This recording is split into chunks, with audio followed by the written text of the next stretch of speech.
नमस्कार दोस्तों, आज का डिक्टेशन 80 शब्द प्रति मिनट स्टार्ट होगा 5 सेकंड बाद। स्टार्ट। महोदय, मैं जानता हूं कि यदि हम चाहें कि किसी भी भाग को अपनी इच्छा के अनुकूल बना लें तो यह संभव नहीं हो सकता। किसी भी देश में जितने लोग बसते हैं उन लोगों के हृदय में जो भावनाएं पैदा होती हैं, उनमें जो विचार उठते हैं, उन्हीं से भाषा निकलती है। हिंदी कहिए या हिंदुस्तानी, दोनों ही हिंदुस्तान में पैदा हुई और आज भी चल रही हैं। इसलिए मैं सदा से यह बात कहता आया हूँ कि किसी विदेशी शब्द को अपनी भाषा में न घुसने देने का विचार बिल्कुल गलत है। यदि कोई भी जीती जागती भाषा आगे बढ़ रही है, उन्नति कर रही है, तो उसमें बाहर के शब्द आए बिना रह नहीं सकते। यदि आप अंग्रेजी भाषा के किसी भी शब्दकोश को खोलकर देखें तो उसके अंत में 20-25 पृष्ठ परिशिष्ट के जोड़े जाते हैं। उन पृष्ठों में अंग्रेजी भाषा में जो नए नए शब्द आते हैं वे ही दिए जाते हैं। कुछ दिन हुए मुझे चेम्बर्स का एक पुराना शब्दकोश मिल गया। मैंने देखा कि आज का चेम्बर्स शब्दकोश पुराने शब्दकोश से दुगना मोटा था। पिछले 60 वर्षों में जितने नए शब्द लिए गए वे सब नए शब्दकोश में थे। विदेशी भाषा के जो शब्द प्रचलित हैं, यदि उन्हें निकाल देने का प्रयास किया गया तो भाषा का रूप ही दूसरा होगा।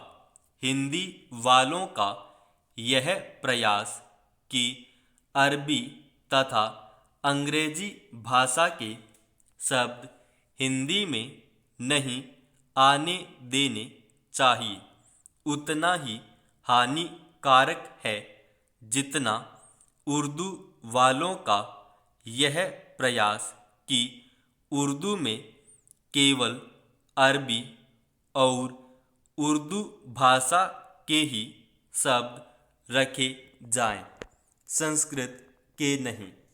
उसके साथ साथ हमको यह भी मानना होगा कि हिंदुस्तान में जो बहुत सी भाषाएं हैं वे अलग अलग प्रदेशों की अलग अलग भाषाएं हैं। जैसे उत्तर भारत में मराठी, गुजराती, हिंदी, बंगला, उड़िया तथा असमिया और दक्षिण में तमिल, तेलुगु, मलयालम तथा कन्नड़। इन सब भाषाओं में संस्कृत के शब्द बहुत हैं। हिंदी को छोड़कर और किसी भी भाषा में उर्दू के शब्द नहीं मिलेंगे। देश में हिंदी को इस योग्य बनाना है कि लोग उसे सरलता से सीख सकें। इसलिए उसमें संस्कृत के शब्द लेने ही पड़ेंगे, उससे बचा नहीं जा सकता। हमारे संविधान में हिंदी की व्याख्या इस प्रकार दी गई है कि हम उसी भाषा को हिंदी मानते हैं, जिसके मूल में संस्कृत है। यह कोई नई बात नहीं है, इसे सभी लोग मानते और समझते हैं। आज लोग कुछ ऐसी हिंदी लिखने लगे हैं जिसमें संस्कृत के बड़े बड़े शब्द अधिक आते हैं, जो मेरे जैसे आदमी को, जिसने संस्कृत नहीं पढ़ी है, समझ में ही नहीं आते।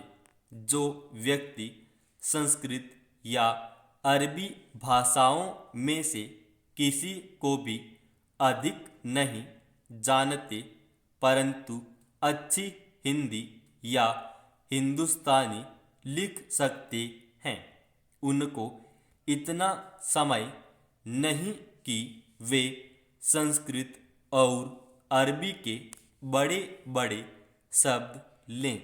वे तो छोटे शब्दों में ही अपना काम निकाल लेते हैं। बड़े शब्द लेने हों तो वह दूसरी चीज है। समाप्त।